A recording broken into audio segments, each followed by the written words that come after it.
Next stomach ಆಯಿತು, stem kidney ಹಾಂ ಆಯಿತು, ಲಾರ್ಜ್ ಇಂಟೆಸ್ಟೈನ್ ಆಯಿತು, ಮೈಂಡಿಂದ ಡಯಾಬಿಟಿಸ್ ಹೆಂಗೆ ಬರುತ್ತೆ ಹೇಳಿದೆ. ಸ್ಟಮಕ್ಕು ಇವಾಗ ಟು ಸ್ಟಮಕ್ಕಿಂದ ಹೇಳ್ತೀನಿ. ಹ್ಞೂ ಒಂದು ಸ್ಟಮಕ್ ಹೈಪರ್ ಆಗೋದಕ್ಕೆ ಮೈಂಡ್ ಕಾರಣ, ಹೌದು, ಅದು ಅರ್ಥ ಆಯಿತು. ಅರ್ಥ ಆಯಿತು.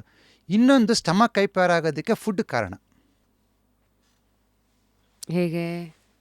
ಈಗ ಗೊತ್ತಾ, ಸ್ಟಮಕ್ನ ಚೈನೀಸ್ ಮೆಡಿಸಿನಲ್ಲಿ ಏನು ಹೇಳ್ತಾರೆ ಗೊತ್ತಾ, it the bottom of the valley ಅಂತ ಕರೀತಾರೆ. ಬಾಟಮ್ ಆಫ್ ದ ವ್ಯಾಲಿ ಹಾಂ, ಹಂಗಂದ್ರೆ? 2 ಬೆಟ್ಟದ ಮಧ್ಯೆ ಕಂದಕ ಇರುತ್ತಲ್ವ, ಹಾಂ ಅದು ಸ್ಟಮಕ್. ಇವಾಗ ಕಾಶ್ಮೀರ ತಗೊಳ್ಳಿ, ಓಕೆ, ಇಲ್ಲ ಯಾವುದೇ ಒಂದು ವ್ಯಾಲಿ ತಗೊಂಡ್ರೆ ಸಮೃದ್ಧವಾದ ಮಣ್ಣಿರುತ್ತಲ್ಲಿ, it's a known for nourishment. ನಿಮ್ಮ ದೇಹದಲ್ಲಿ ಎಲ್ಲ ದೇಹಕ್ಕೆ ನರಿಷ್ಮೆಂಟ್ ಕೊಡೋದು ಯಾವುದಂದ್ರೆ ಸ್ಟಮಕ್. ಅದು ಬಾಟಮ್ ಆಫ್ ದಿ ಬೆಟ್ಟದ ಬುಡ ಥರ ಇರಬೇಕು. ಬೆಟ್ಟದ ಬುಡ ಹೆಂಗಿರುತ್ತೆ ಗೊತ್ತಾ, ತೇವವಾಗಿರುತ್ತೆ. ಅಲ್ಲಿ ಬಿದ್ದಿರೋ ನೀರೆಲ್ಲ ಕೆಳಗೆ ಹರಿದು ಬಂದು ಅಲ್ಲಿ ನಿಂತಿರ್ತತೆ, ಜೊಂಡು ಹುಲ್ಲು ಅದು ಇದು ಬೆಳೆದಿರ್ತತೆ. ಸೊ ನಿಮ್ಮ ಸ್ಟಮಕ್ಕಲ್ಲಿ ಏನು ಹಲ್ಲುಗಳಿಲ್ಲ ಜೀರ್ಣ ಮಾಡೋಕ್ಕೆ, ಲಿಕ್ವಿಡ್ ಇರೋದಲ್ಲಿ ಆ್ಯಸಿಡ್. ಆ ಲಿಕ್ವಿಡ್ ಯಾವಾಗ ಡ್ರೈ ಆಗುತ್ತೋ ಅವಾಗ ಸ್ಟಮಕ್ ವೀಕ್ ಆಯಿತು, ಮರುಭೂಮಿ ಆಯಿತು, ಏನು ಹೀರ್ಕೊಳಲ್ಲ, ಬೆಳೆಯಲ್ಲ. ಅದು ಎಲ್ಲೋ ಆಚೆ ಕಡೆಯಿಂದ ರಿಫಿಲ್ ಥರನೂ ಮಾಡೋಕ್ಕಾಗಲ್ವಾ? ಸ್ಟಮಕಲ್ಲಿರೋದೆಲ್ಲ ಹೋಯ್ತಂದರೆ ಆ್ಯಸಿಡ್ಸ್ಗಳು ನೀನು ಡ್ರೈ ಮಾಡ್ತಾ ಇದೀಯ ಅದನ್ನು. ಹೇಗೆ ಡ್ರೈ ಮಾಡದಿರೋದು? ಹೇಗೆ? ಒಂದು ಡ್ರೈ ಆಗಿರೋದು ತಿಂತಾ ಇದೀಯ. ನೀವಪ್ಪ ನಿಮ್ಮ ತಾತ ಅಂಬ್ಲಿಗೆ ಕುಡಿಯೋರು, ಗಂಜಿ ಕುಡಿಯೋರು. ನೀನೇನು ಮಾಡ್ತಾ ಇದೀಯ? Fried rice, schezwan fried rice, jeera fried rice, uppittu, chitranna, puliyogare, idli, ಎಲ್ಲ ಡ್ರೈ. ಇಡ್ಲಿ, ದೋಸೆ, ಸಲೈವ ಪಲಾವ್. ಅಲೋನ್ ಸಾಕಾಗಲ್ಲ ಹಂಗಿದ್ರೆ. ನಿಮ್ಮ ಆಹಾರ ನೀರಿನಾಂಶದಿಂದ ಕೂಡಿರಬೇಕು. ಫರ್ಮೆಂಟೆಡು ಆಗಿರ್ಬೇಕಾ? ನೀರಿನ ಅಂಶ ಇರಬೇಕು. ಬೆಳಿಗ್ಗೆ ಕೇಳಿದ್ರಲ್ಲ ನನ್ನ ಊಟ ಹೇಗಿರುತ್ತೆ ಬೆಳಿಗ್ಗೆ ಅಂತ, ಉಪ್ಸಾರು, ಮುದ್ದೆ, ಬಸ್ಸಾರು, ಇಲ್ಲ ರೊಟ್ಟಿ, ಪಲ್ಯ, ಗಂಜಿ. ಸೊ ನೀವು ಹೇಳೋದು ಹಂಗಿದ್ರೆ ನಾವು ಈಗ ಇವತ್ತಿನ ಈ ಲೈಫಲ್ಲಿ ಪಿಜ್ಜಾ, ಬರ್ಗರು, ರೊಟ್ಟಿ, ಪಲ್ಯ ಅಥವಾ ಈ ಸೌತ್ ಇಂಡಿಯನ್ ಮೀಲ್ಸು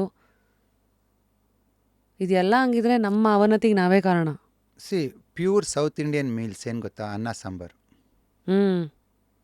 ನೀನು ಮಾಡ್ಕೊಂಡಿರೋದು ಪಲಾವ್ನ, ಫ್ರೈಡ್ ರೈಸ್ನ.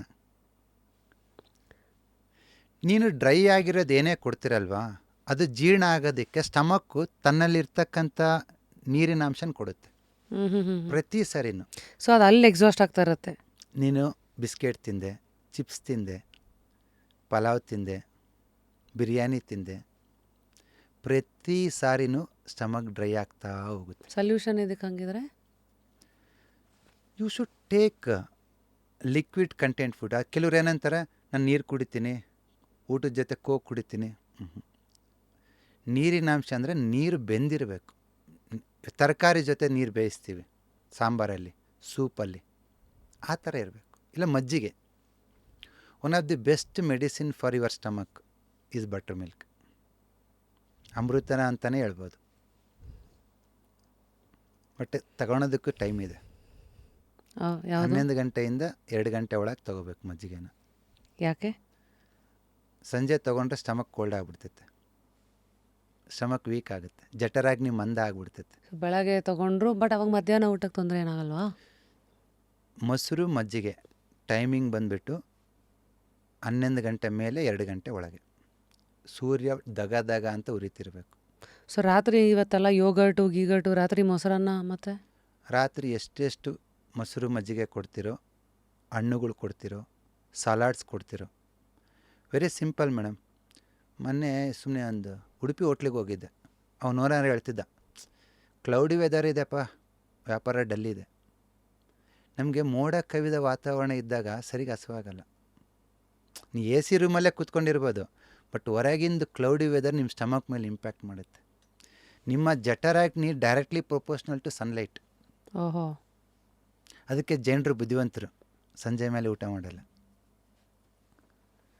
ಹಾಗಾಗಿ ಓಕೆ, ಸಂಜೆ ಮೇಲೆ ಊಟ ಮಾಡ್ತೀರ ಅನ್ನೋದಾದರೆ ಯಾವುದೇ ಕಾರಣಕ್ಕೂ ತಂಪಾಗಿರೋದು, ಮತ್ತು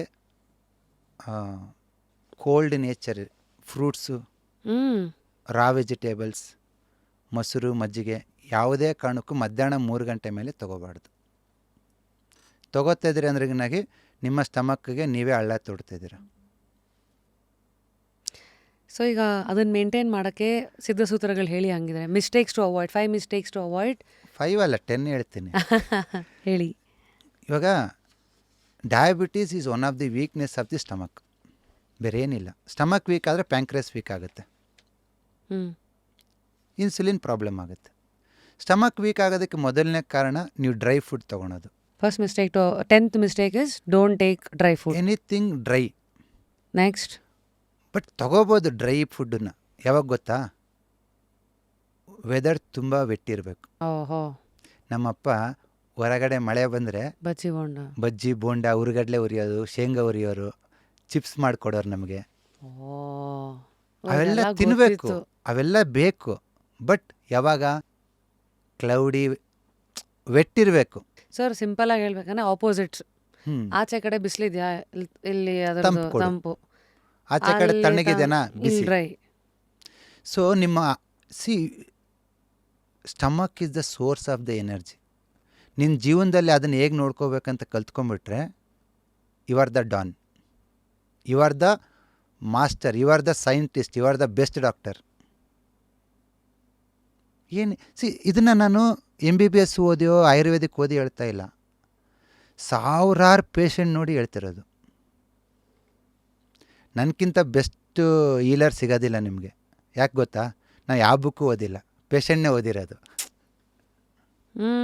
ಪೇಷಂಟ್ ಬಂದು ಹೇಳ್ತಾರೆ, ನಾನು ಇವತ್ತು 90% ಕಲ್ತಿರೋದು ಪೇಷಂಟಿಂದಾನೆ. ರಿಸಲ್ಟ್ಸ್ ಮಾತಾಡಿದೆ ಹೆಂಗಿದ್ರೆ ಇಲ್ಲಿ. ನಾವು ಒಂದು ದಿನಕ್ಕೆ ಎಷ್ಟು Theory ಪೇಷಂಟ್ ಅಲ್ಲ. ನೋಡ್ತಿರ್ಬೋದು ನಿಮ್ಮ ಲೆಕ್ಕಕ್ಕೆ? ಒಂದು 200. ಎಸ್, 200+. ಅಪ್ಪ, ಎಷ್ಟು ವರ್ಷ ಆಯ್ತು ಇವೆಲ್ಲ ಶುರು ಆಗಿ? 2010ಇಂದ. ಇನಿಷಿಯಲ್ ಡೇಸಲ್ಲಿ 30, 40, 50 ನೋಡ್ತಿದ್ದೆ. ಲಾಸ್ಟ್ 5-6 ಇಯರ್ಸಲ್ಲಿ it is crossing 150, 200 like that. ನೀವು ನೋಡ್ಬೇಕು ನಮ್ಮ ಕ್ಲಿನಿಕ್ಕು ಫಿಶ್ ಮಾರ್ಕೆಟ್ ಥರ ಇರುತ್ತೆ. ನನ್ನ ಹತ್ರ 2 ನಿಮಿಷ ಮಾತಾಡೋದಕ್ಕೆ ಅವ್ರು 3 ಗಂಟೆ ಕಾಯ್ತಾರೆ. ಓಹೋ, it's only because of result. ನಾನು ಹೇಳೋದು ಎಲ್ರಿಗಿಷ್ಟೇ, ನನ್ನ ಹತ್ರ ಬರೋದೇ ಬೇಡ. ಎವ್ರಿಥಿಂಗ್ ಯೂಟ್ಯೂಬಲ್ಲಿ ಕೊಟ್ಟಿದ್ದೀನಿ, ಫೇಸ್ಬುಕ್ಕಲ್ಲಿದೆ, ನೋಡ್ಕೊಳ್ಳಿ ವಾಸಿಯಾಗಿ. ಇವಾಗ ಎಲ್ಲ ಹೋಬಳಿನಲ್ಲಿ, ಎಲ್ಲ ತಾಲೂಕಲ್ಲಿ ಹೀಲರ್ಸ್ ಇದ್ದಾರೆ. ಫಸ್ಟ್ ಅವ್ರ ಹತ್ರ ಹೋಗಿ. I am not doing it's for money ಮಾಡೋದಾದರೆ ನನ್ನ ಹತ್ರನೇ ಬನ್ನಿ ಅಂತಿದ್ದೆ. ದುಡ್ಡು ದೇವ್ರು ಕೊಟ್ಬಿಟ್ಟಣ್ಣ. ನಾನು ಹೊರಗಡೆ ಒಂದು ನೀರು ಕುಡಿಯಲ್ಲ, ಒಂದು ಊಟ ಮಾಡಲ್ಲ. ಹಬ್ಬ ಅಂದರೆ ಬೆಲ್ಲ ಕಡಿಮೆ ಬೆಲ್ಲ ಹಾಕಿರೋ ಒಂದು ಟೀ ಕುಡಿತೀನಿ. ಲಾಸ್ಟ್ 7 ಇಯರ್ಸಲ್ಲಿ ನಾನು ಹೊರಗಡೆ ಊಟ ಮಾಡೇ ಇಲ್ಲ. It's very rare. ಅಂದರೆ ಹೈದ್ರಾಬಾದ್, ಡೆಲ್ಲಿ, ಬಾಂಬೆ ಆ ಥರ ಟ್ರೈನಿಂಗ್ ಅಂತ ಹೋದರೆ ಅಲ್ಲಿನೂ ನಾನು ವೆರಿ ಪ್ರಿಸೈಸಾಗಿ ಹೇಳ್ತೀನಿ, ನಾನು ಯಾವುದೇ ಕಾರಣಕ್ಕೂ ಹೊರಗಡೆ ಅದು ರೈಸ್ ತಿನ್ನಲ್ಲ, ಗೋಧಿ ತಿನ್ನಲ್ಲ. ತುಂಬ ಜನ ಆರ್ಗನೈಸರ್ಸು, ಇವಾಗ ಆಗಸ್ಟ್ 1ನೇ ತಾರೀಕು ಹೈದ್ರಾಬಾದಲ್ಲಿ ವರ್ಕ್ಶಾಪ್ ಇದೆ 4 ಡೇಸು. ಅಲ್ಲಿ ಆರ್ಗನೈಸರಿಗೆ ಫಸ್ಟ್ ಹೇಳಿದೆ, ಸರ್ ಎಷ್ಟು % ದುಡ್ಡು ಕೊಡಬೇಕು, ಎಷ್ಟು ಚಾರ್ಜ್ ಮಾಡಬೇಕಂತ ಹೇಳ್ದೆ. ಅದೆಲ್ಲ ನಾನು ಹೇಳಲ್ಲ, ಫಸ್ಟ್ ನಾನು ಹೇಳೋದು ಕೇಳಂದೆ. ಏನಂದ, ನಾನು 4 ಡೇಸ್ ಅಲ್ಲಿ ಇರ್ತೀನಿ, ನನಗೆ ಯಾವುದೇ ಕಾರಣಕ್ಕೂ ಹೈಬ್ರಿಡ್ ಅಕ್ಕಿ ಮತ್ತು ಹೈಬ್ರಿಡ್ ಗೋಧಿ ಇವೆರಡು ನಾನು ತಿನ್ನಲ್ಲ. ಇವೆರಡನ್ನ ದೇಶಿ ತಳಿ ಅಕ್ಕಿ, ದೇಶಿ ತಳಿ ಗೋಧಿ ನೀನು ಅರೇಂಜ್ ಮಾಡ್ತೀನಿ ಅಂದರೆ ನಾನು ಬರ್ತೀನಿ, ಇಲ್ಲಾಂದರೆ ಬರಲ್ಲ. ಈಗ ನಮ್ಮ ಗಮನಕ್ಕೆ ಇವತ್ತೆಲ್ಲ ಸೋನಾ ಮಸೂರಿ, ಬುಲೆಟ್ಟು, ರಾಜಮಂಡಿನ ಮೇಡಮ್ ಏನೋ ನಾವು ವಾಟ್ ಯಾವ್ದನ್ನ ಚೂಸ್ ಮಾಡಬೇಕು ನಾನು ಸರ್? ಹೇಳೋದು ವೆರಿ ಸಿಂಪಲ್. ಸ್ಟಮಕ್ಕು ಡ್ರೈನೆಸ್ ಫುಡ್ಡಿಂದ ಹಾಳಾದರೆ ಒಂದು 20% ಹಾಳಾಗುತ್ತೆ. ಬಟ್ 80% ಹಾಳಾಗೋದು ಎಲ್ಲಿಂದ ಗೊತ್ತಾ? ಹೈಬ್ರಿಡ್. ನೀವು ಏನು ಯೂಸ್ ಮಾಡ್ತೀರಿ? ನೀವು ಯಾವ ಅಕ್ಕಿ ತೊಗೊಳ್ಳೋದು? ನಾನು ತಿನ್ನೋ 99% ಫುಡ್ಡನ್ನ ನಾನೇ ಬೆಳ್ಕೊತೀನಿ, ಅದಕ್ಕೆ ಊರಿಂದ ಆಚೆ ಇರೋದು. ಇವಾಗ ನಮ್ಮ ತೋಟದಲ್ಲಿ ಶೇಂಗಾ ಹಾಕಿದ್ದೀವಿ, ಕಡಲೆಕಾಯಿ, ಅದು ತಗೊಂಡ್ಬಿಟ್ಟು ಅದು ವರ್ಷ ಪೂರ್ತಿ ಎಣ್ಣೆಗಾಗುತ್ತೆ. ಅದು ತೆಗೆದುಬಿಟ್ಟು ಒಂದು ಅರ್ಧ ಎಕರೆ ರಾಗಿ ಹಾಕ್ಕೋತೀನಿ, ಇನ್ನೊಂದು ಅರ್ಧ ಎಕರೆ ಭತ್ತನ ಮಾಡ್ಕೋತೀನಿ. Wake up to fresh ideas. Repose. ಎಲ್ಲರಿಗೂ ನಿಮ್ಮ ಥರ ಸೌಕರ್ಯ ಇಲ್ಲದೆ ಇರೋರು ನಮ್ಮಂಥವ್ರು ಏನು ಮಾಡಬೇಕು? ನಂತರ ಎಷ್ಟೋ ಲಕ್ಷಾಂತರ ಜನ ಇದ್ದಾರೆ. ಎಲ್ರಿಗೂ ಹೇಳೋದು ವೆರಿ ಸಿಂಪಲ್, ನಿಮ್ಮ ಸ್ಟಮಕ್ ಚೆನ್ನಾಗಿರಬೇಕು ಅಂದರೆ ಹೈಬ್ರಿಡ್ ಫುಡ್ ಕೊಡಬೇಡಿ. Hybrid genetically modified. ಇವತ್ತೆಲ್ಲ ಸ್ವಿಗ್ಗಿ ಝೊಮ್ಯಾಟೊ ಇಲ್ಲಿ ಬರ್ತಾ ಇರೋದು ಎಲ್ಲ ಅಷ್ಟೇ ನಮಗೆ ಕಾಣೋದು. ಅಲ್ಲಿಂದ ಏನೇನು ಮಾಡಿಫೈ ಆಗ್ತಾ ಇದೆಯೋ ಅವನಿಗೆ ಅರ್ಪಣೆ. ಅಲ್ಲ, ಮೊನ್ನೆ ಯಾವುದೋ ಒಂದು 5 ಸ್ಟಾರ್ ಹೋಟ್ಲಿಗೆ ನಮ್ಮ ಫ್ರೆಂಡ್ ಕರೆದಿದ್ದೆ, ಹೋದೆ. ಅಲ್ಲಿ ನೋಡಿದೆ ಎಲ್ಲ ಫುಡ್ ಹೈಬ್ರಿಡೇ. ಅವನು ಹೇಳ್ದ, ಹೆಂಗೋ ಹೇಳ್ತೀಯ ಅಂದ. ನಾನು ಹೇಳಿದೆ, 2 ತುತ್ತು ತಿಂದರೆ, ನಾನು 2 ತುತ್ತು ಹೈಬ್ರಿಡ್ ತಿಂದರೆ, ಬಿಕಾಸ್ 7-8 ವರ್ಷ ಆಯಿತು ನಾನು ಹೈಬ್ರಿಡ್ ಫುಡ್ ಕೊಟ್ಟಿಲ್ಲ ದೇಹಕ್ಕೆ. ಹೊರಗಡೆ 2-3 ತುತ್ತು ಏನಾದ್ರು ತಿಂದರೆ ನನ್ನ ಬಾಡಿ ವೈಬ್ರೇಷನ್ ಸ್ಟಾರ್ಟ್ ಆಗುತ್ತೆ. I will guess that energy ಓಯಾ ವೆರಿ ಕ್ಲಿಯರ್ ಆಗಿ. 2 ತುತ್ತು ತಿನ್ನೋಕ್ಕಾಗಲ್ಲ ನನಗೆ. ನನ್ನ ಬಾಡಿ ಈಸಿಲಿ ರಿಜೆಕ್ಟ್ಸ್ ದಟ್. ಅದು ಹಾಗೆ ತಿಂದ್ರಿಗಿನ ಹೊಟ್ಟೆ ಗಡ್ಬಡ್. ಯಾಕೆ ಹೇಳ್ತಾ ಇದ್ದೀನಿ ಅಂದರೆ, ಇವತ್ತು ತುಂಬ ಜನ ಅಂದ್ಕೊಂಬಿಟ್ಟಿದ್ದಾರೆ ನಾನು ಮನೆ ಫುಡ್ ತಿಂತೀನಿ, ನಾನು ಹೊರಗಡೆ ಎಲ್ಲೂ ತಿನ್ನಲ್ಲ, ಫುಲ್ ಹೆಲ್ತಿ ಫುಡ್ ತಿಂತೀನಿ ನಮ್ಮ ಮನೇಲೇ. ನಾನು ಹೇಳ್ತಾ ಇದ್ದೀನಿ, ನಿಮ್ಮ ಮನೇಲೇ ತಿಂತಿರೋದು ಕಸನ. Source hybrid. ನೀವು ಫೈನಲಾಗಿ ಊಟ ತಿನ್ನೋದು ಯಾಕೆ ಗೊತ್ತಾ? ಬದುಕಕ್ಕೆ, ಆಹಾರ, ಎನರ್ಜಿಗ, ತೃಪ್ತಿಗ ಅಲ್ಲ. ಮತ್ತೆ ನಿನ್ನ ದೇಹ ಭೂಮಿಯ ಒಂದು ಭಾಗ, ಭೂತತ್ವ. ಇದನ್ನು 100 ವರ್ಷ ಇಟ್ಕೋಬೇಕಂದ್ರೆ ಭೂಮಿಯಿಂದ ನೀನು ತಗೋಬೇಕು ಎನರ್ಜಿನ. ಏನು ತಗೋತೀಯ ಭೂಮಿಯಿಂದ? ಇವಾಗ ಗಾಳಿಯಿಂದ ಉಸಿರು ತಗೋತೀಯ, ಸೂರ್ಯನಿಂದ ಬೆಳಕು ತಗೋತೀಯ. ಭೂಮಿನಿಂದ ಹೆಂಗೆ ತಗೊಳೋದು? ಏನು ತಗೋತೀಯ? ಜಲ ಬಂತು, ಮತ್ತೆ ಭೂಮಿ, ನೀರು, ಬೆಂಕಿ, ಗಾಳಿ, ಆಕಾಶ ಎಲ್ಲ ಸಿಗುತ್ತೆ ನಿನಗೆ. ಭೂಮಿ ನೀನು ಮಣ್ಣು ತಿನ್ನೋಕ್ಕಾಗತ್ತಾ? ಮತ್ತೇನು ತಗೋತೀಯ? ಮಣ್ಣಿನಲ್ಲಿ ನಿನ್ನ ದೇಹಕ್ಕೆ ಬೇಕಾಗಿರ್ತಕ್ಕಂಥ ಎಲ್ಲ ಖನಿಜಾಂಶಗಳು ಇರುತ್ತೆ, ಎಲ್ಲ. ಅದು ನಿನಗೆ ಬೇಕಿರೋದು. ಆ ಖನಿಜಾಂಶನ ಒತ್ತು ತರೋ ಶಕ್ತಿ ದೇಶಿ ತಳಿ ಬೀಜಕ್ಕೆ ಮಾತ್ರ ಇರೋದು. ನೀವು ಕೇಳ್ಬೋದು, ಹೈಬ್ರಿಡ್ ಬೀಜಗಿಲ್ವಾ? ಇಲ್ಲ. ಹೆಂಗೆ ಹೇಳ್ತೀಯ? ಲ್ಯಾಬಲ್ಲಿ ಚೆಕ್ ಮಾಡಿದ್ದ? ಲ್ಯಾಬು ಕೆಮಿಸ್ಟ್ರಿ ಬೇಕಿಲ್ಲ, ಕಾಮನ್ ಸೆನ್ಸ್ ಹಾಕಿಲ್ಲಿ. ನಾನು ಅಕ್ಕಿ ಬೆಳಿತೀನಿ, ನಮ್ಮ ಪೇಷಂಟಿಗೆ, ನಮ್ಮ ಸ್ಟೂಡೆಂಟ್ಸಿಗೆ ಅಕ್ಕಿ ಕೊಡ್ತೀನಿ. ಅವ್ರಿಗೆ ನನ್ನ ಅಕ್ಕಿ ಚೆನ್ನಾಗಿದೆ ಇಲ್ಲ ಅಂಥೇಳಿ 3 ಕ್ವಾಲಿಟೀಸ್ ಹೇಳಿ ಕೊಡ್ತೀನಿ. 3 ಕ್ವಾಲಿಟೀಸ್. ಈ ಒಂದು ಅಡ್ವರ್ಟೈಸ್ ಬರುತ್ತಲ್ಲ, 3 ರೋಜಸ್. ಫಸ್ಟು, ನಾನು ಕೊಡೋ ಅಕ್ಕಿ ಘಮ ಘಮ ಅನ್ನಬೇಕು, ಅನ್ನ ಮಾಡ್ಬೇಕಾದ್ರೆ ಒಂದು ಫ್ಲೇವರ್ ಬರಬೇಕು. 2ನೇದು, ಅದು ರುಚಿ ಇರಬೇಕು. ಈ ಹೈಬ್ರಿಡ್ ಸೋನಾ ಮಸೂರಿ ಪಾಲಿಶ್ ಅಕ್ಕಿಗೆ ಏನೂ ರುಚಿ ಇರಲ್ಲ. ಬಟ್ಟು ದೇಶಿ ತಳಿ ಅಕ್ಕಿಗೆ ಅದರದ್ದೇ ಆದ ಒಂದು ಒಗುರು, ಸ್ವಲ್ಪ ಟೇಸ್ಟ್ ಇರುತ್ತೆ, ತನ್ನದೇ ಆದ ಒಂದು ಟೇಸ್ಟ್ ಇರಬೇಕು. 3ನೇದು ಶಕ್ತಿ. ನಿಮ್ಮ ಹೈಬ್ರಿಡ್ ಅಕ್ಕಿ ತಿಂದರೆ 3 ಗಂಟೆಗೆ ಎನರ್ಜಿ ಟುಸ್, ಮತ್ತೇನೋ ತಿನ್ನಬೇಕು, ಇನ್ಸುಲಿನ್ ಸ್ಪೈಕ್ ಆಗ್ಬಿಟ್ಟಿರುತ್ತೆ ಅಷ್ಟೇ. ಬಟ್ ದೇಶಿ ತಳಿ ಅಕ್ಕಿ ತಿಂದಾಗ ಮಿನಿಮಮ್ 8 to 10 hours ಎನರ್ಜಿ ಇರುತ್ತೆ. ಇವೆಲ್ಲ ಹೇಳಿ ನಮ್ಮ ಹೊಟ್ಟೆ ಯಾಕೆ ಸರ್ ಉರಿಸ್ತಾ ಇದ್ದೀರಾ? ಈಗ ನಾವು ಇದನ್ನ ಎಲ್ಲಿ ಹುಡ್ಕೊಂಡು ಹೋಗ್ಬೇಕಂತ ಅದನ್ನು ನೀವೇ ಹೇಳ್ಬೇಕು. ನಾನು ಹೇಳ್ತಿರೋದು, C, I am not telling anything behind logic. ನಾನು ತುಂಬ ಜನ ಡಯಾಬಿಟೀಸ್ ಅಂತ ಯಾರು ನನ್ನ ಕ್ಲಿನಿಕ್ಗೆ ಬರ್ತಾರಲ್ಲ, ಅವ್ರು ಅಕ್ಕಿ ತಿನ್ನಬಾರ್ದು ಅಂತ ಹೇಳ್ಯಾರ ಸರ್ ಡಾಕ್ಟ್ರು ಅಂತಾರೆ. ನಾನು ಹೇಳ್ತೀನಿ, ಅಕ್ಕಿ ಕೊಟ್ಬಿಟ್ಟು 5 kg 3 ಹೊತ್ತು 3 ವಾರ ಇದನ್ನೇ ತಿನ್ನು. ಪ್ರತಿ ವಾರ ಶುಗರ್ನ ಟೆಸ್ಟ್ ಮಾಡಿಸ್ಕೊ, ರಿಪೋರ್ಟ್ ತೊಗೊಂಡು ನನ್ನ ಹತ್ರ ಬಾ ಅಂತ ಹೇಳ್ತೀನಿ.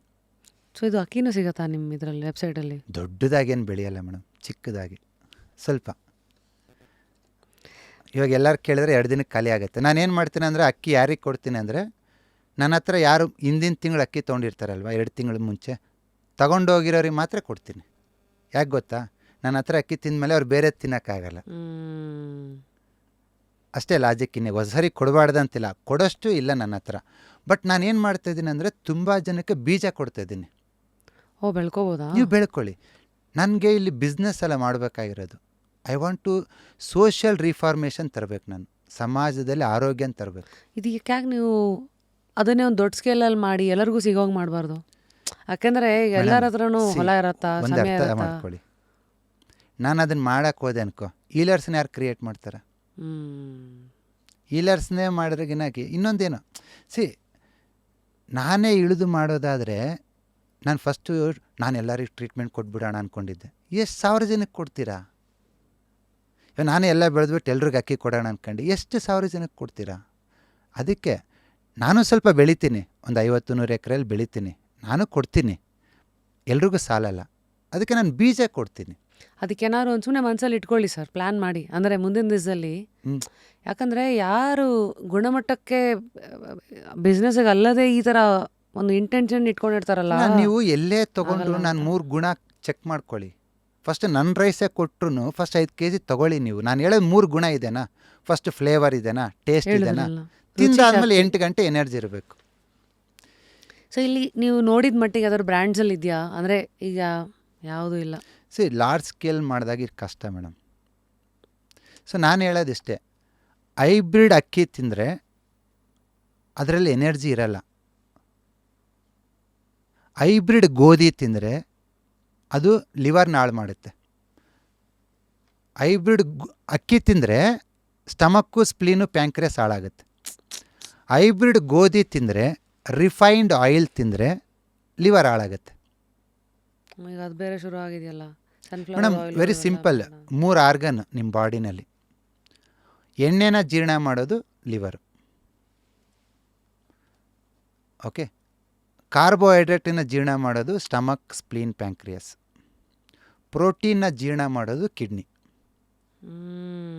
ಇದು ನಾನು ಹೇಳ್ತಾ ಇಲ್ಲ, ಡಾಕ್ಟರ್ಸ್ ಹೇಳ್ತಿರೋದು. ಕಿಡ್ನಿ ಪ್ರಾಬ್ಲಮ್ ಇರೋರಿಗೆ ಪ್ರೋಟೀನ್ ತಿನ್ನಬೇಡ ಅಂತಾರೆ. ಕೊಲೆಸ್ಟ್ರಾಲ್ ಇರೋರಿಗೆ ಆಯಿಲ್ ತಿನ್ನಬೇಡ ಅಂತಾರೆ. ಶುಗರ್ ಇರೋರಿಗೆ ಅನ್ನ ತಿನ್ನಬೇಡ ಅಂತಾರೆ. ಅದರ ಅರ್ಥ ಏನು, ಅವನು ತಿನ್ನಬೇಡ ಅಂತ ಹೇಳಿದ್ದಾರೆ ಅಂದರೆ ಅದರಿಂದನೇ ಹಾಳಾಗಿದೆ ಅಂತ. ನಿಜ. ಸೊ ಇವತ್ತು ಯಾರಿಗಾದರೂ ಡಯಾಬಿಟೀಸ್ ಆಗಿದೆ, ಓಕೆ, ಇನ್ಸುಲಿನ್ ರೆಸಿಸ್ಟಿವಿಟಿ ಆಗಿದೆ ಅಂತಂದರೆ ಅದಕ್ಕೆ ಮೂಲ ಕಾರಣ ನೀವು ತಿಂತಕ್ಕಂಥ ಕಾರ್ಬೋಹೈಡ್ರೇಟ್ಸ್, ದವಸ ಧಾನ್ಯಗಳಲ್ಲಿ ಏನೋ ತೊಂದರೆ ಇದೆ. ಚೆಕ್ ಮಾಡ್ಕೊಳ್ಳಿ. So dry food, hybrid food, ದವಸ ಧಾನ್ಯ. ಅಂದರೆ ದವಸ ಧಾನ್ಯಗಳಲ್ಲಿ 3 ಡಿವೈಡ್ ಮಾಡ್ತಾಯಿದ್ದೀನಿ ಇವಾಗ. ಸರಿ, ಅಂದರೆ ಹೈಬ್ರಿಡ್ ಅಕ್ಕಿ ಗೋಧಿ ತಿಂದರೆ ಪ್ಯಾಂಕ್ರಿಯಾಸ್ ಹಾಳಾಗುತ್ತೆ. ಇದು ಹೇಳಿದ್ರಲ್ಲ ಈಗ. ಹಾಂ. ರಿಫೈನ್ಡ್ ಆಯಿಲ್ ತಿಂದರೆ ಲಿವರ್. ಲಿವರ್ ಹಾಳಾಗುತ್ತೆ. ಮತ್ತು ಪ್ರೋಟೀನ್, ಕಿಡ್ನಿ. ಕಿಡ್ನಿ ಹಾಳಾಗುತ್ತೆ. ಅದರಲ್ಲಿ ಈಗ ಪ್ರೋಟೀನ್ ಪೌಡರ್ ಬಂದ್ಬಿಟ್ಟಿದೆ, ಕಾಳುಗಳಿದೆ, ಮೊಟ್ಟೆ ಮಾಂಸ ಇದೆ, ಸೋಯಾ ಇದೆ, ಪನ್ನೀರ್ ಇದೆ. ಮೇಡಮ್ ಯಾವುದೇ ಪ್ರೋಟೀನ್, ವೆರಿ ಸಿಂಪಲ್ ಲಾಜಿಕ್ ಇಲ್ಲಿ. ನಾವು ಇವತ್ತಿನ ಜೀವನದಲ್ಲಿ ಎಲ್ಲದನ್ನು ಎಕ್ಸಸ್ ಮಾಡ್ತಾಯಿದ್ದೀವಿ. ನಾವು ಹುಡುಗರಿರ್ಬೇಕಾದ್ರೆ ಒಂದು ವರ್ಷಕ್ಕೊಂದು 5-6 ಸತಿ ನಾನ್ ವೆಜ್ ಮಾಡೋರು ಮನೇಲಿ. ಇವಾಗ ವಾರಕ್ಕೆ 5 ದಿವಸ ನಾನ್ ವೆಜ್ ಮಾಡ್ತಿದ್ದಾರೆ. ತಿನ್ನಬೇಡ ಅಂತ ಹೇಳ್ತಾ ಇಲ್ಲ. ಪ್ರೋಟೀನ್ ಜೀರ್ಣ ಆಗಬೇಕಂದ್ರೆ ನೀರು ಬೇಕು. ನೋಡಿ, ತುಂಬ ಜನ ಕಾಳುಗಳು ತಿಂದರೆ ಗ್ಯಾಸ್ ಆಗುತ್ತಂತಾರೆ. ಯಾಕಾಗುತ್ತೆ ಗೊತ್ತಾ? ಪ್ರೋಟೀನ್ ಜೀರ್ಣ ಆಗೋದಕ್ಕೆ ನೀರು ಬೇಕು. ಆ ನೀರಿನ ಅಂಶ ಕಡಿಮೆ ಇತ್ತು ಅಂದ್ಕೊಳ್ಳಿ, ಗ್ಯಾಸ್ ಆಗುತ್ತೆ. ಜಾಸ್ತಿ ಮಾಡ್ಕೊಳ್ಳೋದು ಹಂಗಿರೆ ನೀರು, ಅದೇ ದಾಹ ಆದಾಗ ನೀರು ಕುಡಿಬೇಕು. ಅಂದರೆ ಪ್ರೋಟೀನ್ನ ಜೀರ್ಣ ಮಾಡಬೇಕಂದ್ರೆ ನೀರು ಬೇಕು. ನೀರನ್ನು ಒದಗಿಸೋ ಆರ್ಗನ್ ಯಾವುದು? ಕಿಡ್ನಿ. ಸೊ ಕಿಡ್ನಿ ಎಷ್ಟು ಸ್ಟ್ರಾಂಗ್ ಇರುತ್ತೋ ಅಷ್ಟು ಚೆನ್ನಾಗಿ ನೀರಿನಾಂಶ ಇರುತ್ತೆ, ಅಷ್ಟು ಚೆನ್ನಾಗಿ ನೀವು ನಾನ್ ವೆಜ್ ತಿನ್ಬೋದು, ಪ್ರೋಟೀನ್ ಫುಡ್ ತಿನ್ಬೋದು. ಎಷ್ಟು ತಿನ್ಬೋದು ಅಂತ ನಾನು ನಿಮಗೆ ಬಿಟ್ಟಿದ್ದೀನಿ. ಎಲ್ಲ ನನ್ನ ಕಿಡ್ನಿ ಚೆನ್ನಾಗಿದೆಯಾ ಅಂತ ನಾನು ನೋಡ್ಕೊಳ್ಳೋದು ಹೇಗೆ? ಅಂದರೆ ಸಿಮ್ಟಮ್ಸ್ ಇಲ್ಲದೆ ಆ ಥರ ಏನಾದ್ರು ಇದೆಯಾ? ನಿಮಗೆ ನಾನ್ ವೆಜ್ ತಿಂದು ಚೆನ್ನಾಗಿ ಜೀರ್ಣ ಆಗ್ತಾ ಇದೆ, ಓಕೆ, ನಾನ್ ವೆಜ್ ತಿಂದಾದ್ಮೇಲೆ ಬಾಯಾರಿಕೆ ಆಗ್ತಾ ಇಲ್ಲ, ನಿಮಗೆ ಬೇಳೆ ಕಾಳುಗಳು ತಿಂದಾದ್ಮೇಲೆ ಇಂಡೈಜೆಷನ್ ಆಗ್ತಾ ಇಲ್ಲ ಅಂತಂದರೆ ಚೆನ್ನಾಗಿದೆ. ಚೆನ್ನಾಗಿ ನಿಮ್ಮ ದೇಹನ ಹೇಳುತ್ತೆ. ಕೇಳಿಸ್ಕೋಬೇಕಷ್ಟೆ. ಪ್ಲಸ್ ಯೂರಿನ್ ಔಟ್ಪುಟ್ ನೋಡ್ಕೊಳ್ಳಿ. ಹೇಗೆ? ಯೂರಿನ್ ಚೆನ್ನಾಗಿ Colour? Colour should be pale yellow. ತುಂಬ ಟ್ರಾನ್ಸ್ಪರೆಂಟಾಗಿ ಕಲರ್ಲೆಸ್ ಯೂರಿನ್ ಹೋಗ್ತಾ ಇದೆ ಅಂದರೆ ಕಿಡ್ನಿ ಫಂಕ್ಷನ್ ಲೋ ಆಗಿದೆ ಅಂತ. ಓ, ಯೂರಿನ್ ಕ್ವಾಂಟಿಟಿ ಕಡಿಮೆ ಆಗಿದೆ ಅಂದ್ರೂ ಕಿಡ್ನಿ ಫಂಕ್ಷನ್ ಲೋ ಆಗಿದೆ ಅಂತ. ಸೊ ಹಾಗಾಗಿ ಯೂಶಲಿ ಕರೆಕ್ಟಾಗಿ ಕಿಡ್ನಿ ಫಂಕ್ಷನ್ ಆಗ್ತಾ ಇದೆ ಅಂದರೆ ಎಷ್ಟು ಟೈಮಿಗೆ ಒಂದ್ಸತಿ ರೆಸ್ಟ್ ರೂಮ್ಗೆ ಹೋಗ್ಬೇಕಂತ ಇಟ್ ಅನ್ಸುತ್ತೆ? Depends on seasons. ಬೇಸಿಗೆ ಕಾಲದಲ್ಲಿ ತುಂಬ ರೇರ್ ಹೋಗ್ತೀಯಾ, ಚಳಿಗಾಲದಲ್ಲಿ ಹಾಫಲ್ಲಿ ಹೋಗ್ತೀಯಾ, ಮಳೆ ಬಂದರೆ ಸ್ವಲ್ಪ ಹೋಗ್ತೀಯಾ, ಡಸಂಟ್ ಮ್ಯಾಟರ್. ಆ ಥರ ಏನಿಲ್ಲ. ಬಟ್ ಫ್ರೀಕ್ವೆಂಟಾಗಿ ಹೋಗ್ಬಾರ್ದು ಅಷ್ಟೇ. ಪದೇ ಪದೇ ಯೂರಿನ್ ಸೆನ್ಸೇಷನ್ ಆಗ್ತಾಯಿದೆ ಅಂದರೆ ಯುವರ್ ಬ್ಲಾಡರ್ ಈಸ್ ವೀಕ್.